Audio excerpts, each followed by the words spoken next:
चाचा, आपने इस पौधे को इन लकड़ियों में क्यों बंद कर दिया?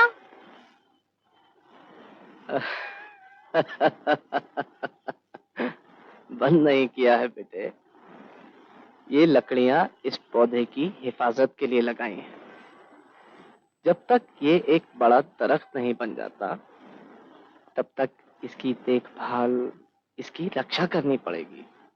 और जब ये बड़ा हो जाएगा, तब इसे इन सूखी लकड़ियों की जरूरत नहीं रहेगी। हर आंधी तूफान में खड़ा रहेगा, नाचेगा, झूमेगा। तुम भी इस पौधे की तरह हो, और तुम्हारे आसपास हमारे जैसे लोग इन सूखी लकड़ियों की तरह हैं। तुम्हें छोटी मोटी बुराई करने से रोकते हैं, मना करते हैं, मगर जब तुम बड़े हो जाओगे, अच्छा बुरा समझ सकोगे, तब तुम जिंदगी में अच्छे बुरे का सामना खुद कर सकोगे। तब तुम्हें ये अली मोहम्मद साहब कहाँ रहते हैं? जाओ बच्चों, खेलो।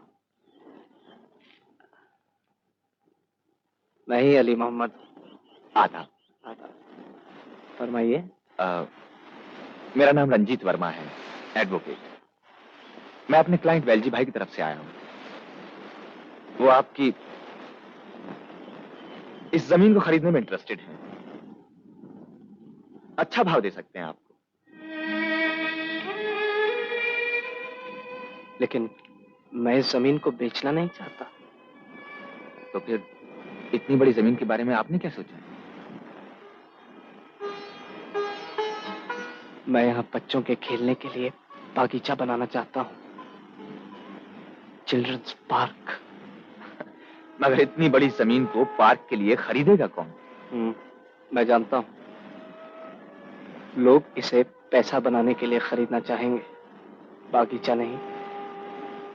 इसीलिए मैं इस जमीन को इस काम के लिए मुफ्त देकर जाऊंगा। मैं पूछ सकता हूँ किसको? चुपली मिल के मालिक हैं मिस्टर डिसूजा, उन्हें। मैं उन्हें जानता हूँ।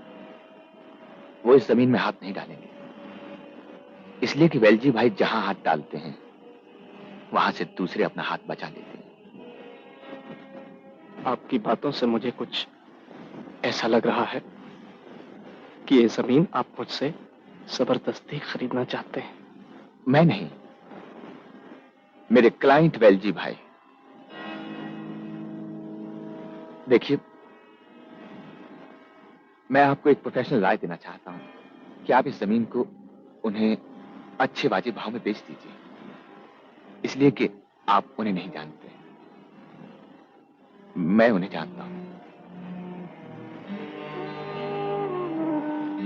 ठहरिए।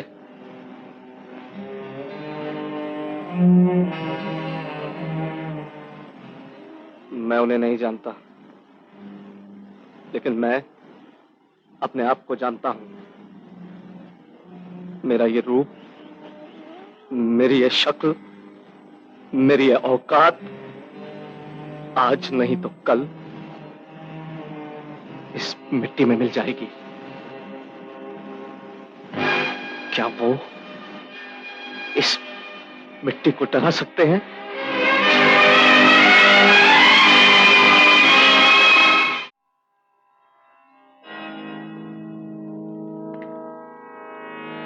आइए अली मोहम्मद भाई, आपको घर तक छोड़ दूं। वेलजी भाई, सस्पेंड करवा दिया मुझे उसने 6 महीने के लिए। वर्दी उतरवा दी मेरी। अब मेरा क्या होगा? हमको क्या मालूम क्या होगा। चल भेजा मत का, फुट यहां से। वो क्या है कि कुछ पैसों की जरूरत थी, अगर 1000-2000 मिल जाते तो। पागल हो गया है क्या? है? पैसा फुकट में आता है? है? पैसा काम के लोगों को मिलता है, बेकार के लोगों को भीख मिलती है, समझा? चल जा यहां से, फुट यहां से, फुट। दबा इधर।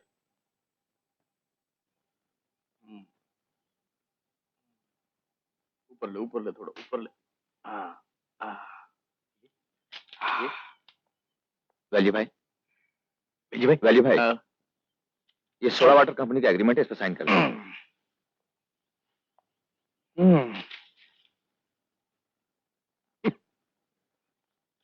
पहले झगड़े में हजारों सोडा वाटर की बाटलियां फूट गई, अब फैक्ट्री में हजारों बाटलियां बनने की।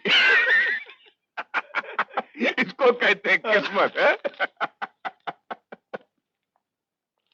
वर्मा जी, जी। वो अली मोहम्मद की जमीन का अब क्या करना है? जो भी करना है कानून की हद में कीजिए। कोई भी गैर कानूनी हथकंडा मत अपनाइए, ये मेरी सलाह।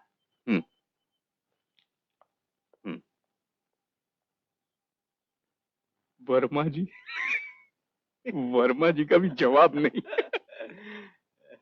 कानूनी तौर पे अगर ये काम होता तो मंदिर भागवत माल लेकर हमारे पास आता। बेजी भाई, वही वही पुराना फार्मूला। कल घुस जाता हूं उसके घर के अंदर और कर देता हूं तोड़फोड़। अबे तेरा पुलिस रिकॉर्ड है, साला 2 मिनट में अंदर हो जाएगा। तू नहीं, कोई ऐसा आदमी ढूंढ निकाल जिसका कोई रिकॉर्ड ना हो। सलाम वेलजी भाई। हाँ हीरो, आजा आजा, बैठ बैठ। बैठ। अरे वेलजी भाई, अपने हीरो को क्यों नहीं भेजते? इसका तो कोई रिकॉर्ड नहीं है। नहीं, इसके बस की बात नहीं। क्या बात करते हो वेलजी भाई, मुझे भेज के तो देखो। अच्छा अच्छा, हाँ देखा था ना, इसको बोलते हैं बगल में छोरा और शहर में ढिंडोरा। बस बस, चला अपना हीरो रहेगा उधर।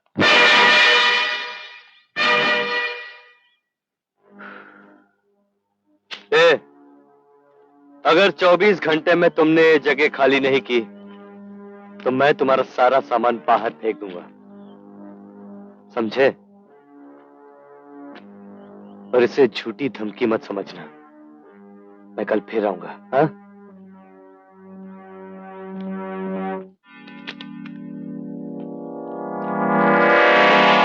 सुनो,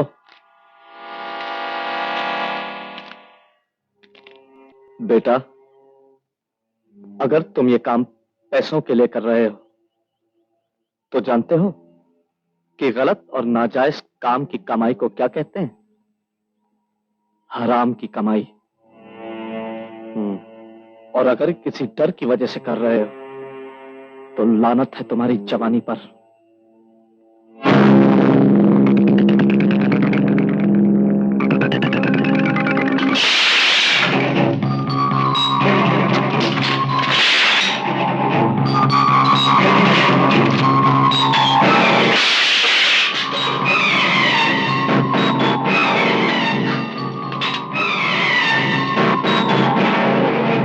ये बापू की तस्वीर किस लिए छोड़ दी? इसे भी फेंक दो। इनके सारे उसूल, इनकी सारी शिक्षा तो तुम लोग कभी के फेंक चुके हो, फिर इसे फेंकने में क्या शर्म, क्या डर?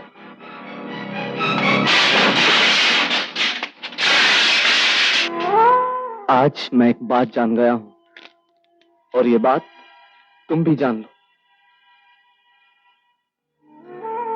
ये बेजान सच जिंदा झूठ से कहीं बड़ा और ताकतवर है। आज तुमने मेरी उम्मीद को जगा दिया। इस तस्वीर के सामने शर्मिंदा होना इस बात की दलील है कि अभी कुछ नहीं बिगड़ा।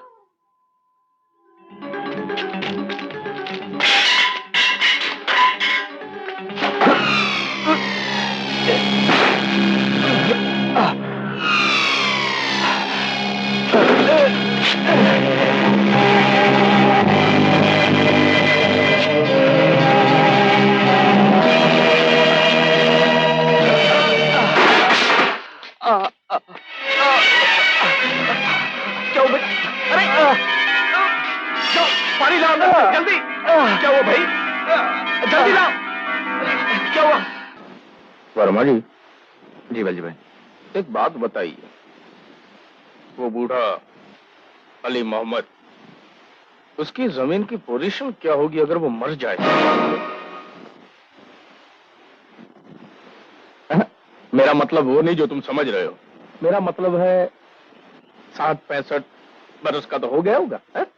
अब साला कितना जिंदा रहेगा? 5-10 साल बस। उसके बाद क्या? अगर कोई वारिस होगा तो जमीन उसे मिल जाएगी, नहीं तो कोई ट्रस्ट बना दिया गया होगा।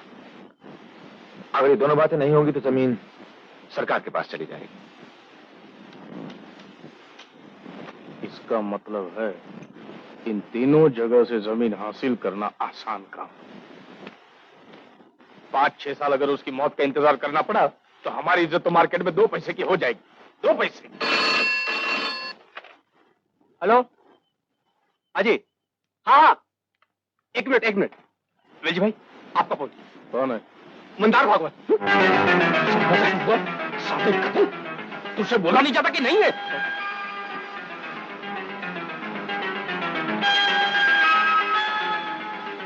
हाँ। भागवत साहब, नमस्कार। बस यार ठीक ठाक चल रहा है सब कुछ। आप फिक्र मत कीजिए, वो काम हो जाएगा। हाँ, बस यही हफ्ता 10 दिन में हो जाएगा। हाँ हाँ जी। नहीं, मैं आपको फोन कर दूंगा। हाँ जी, ओके।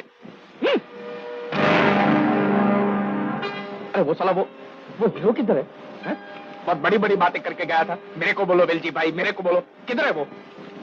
क्या बताए वेलजी भाई, वो खुद ही उस बुड्ढे के साथ घूमता है। कितनी बार मैंने उसको देखा है। हाँ, ये बूढ़ा साला बहुत परेशान कर रहा है, बहुत टाइम खा रहा है मेरा। इसका तो कुछ जरूर करना पड़ेगा। वेलजी भाई की आंखों में आंखें डालता है और डरता नहीं, और आज तक ऐसा नहीं हुआ। इसका तो कुछ जल्दी ही फैसला करना पड़ेगा। ये तो खेल ही सारा डर का है। मेरी आंखों में आंखें डालकर अगर वो डरेगा नहीं तो इसका सिर्फ एक ही अंजाम है। मैं उसकी आंखें हमेशा के लिए बंद कर दूंगा।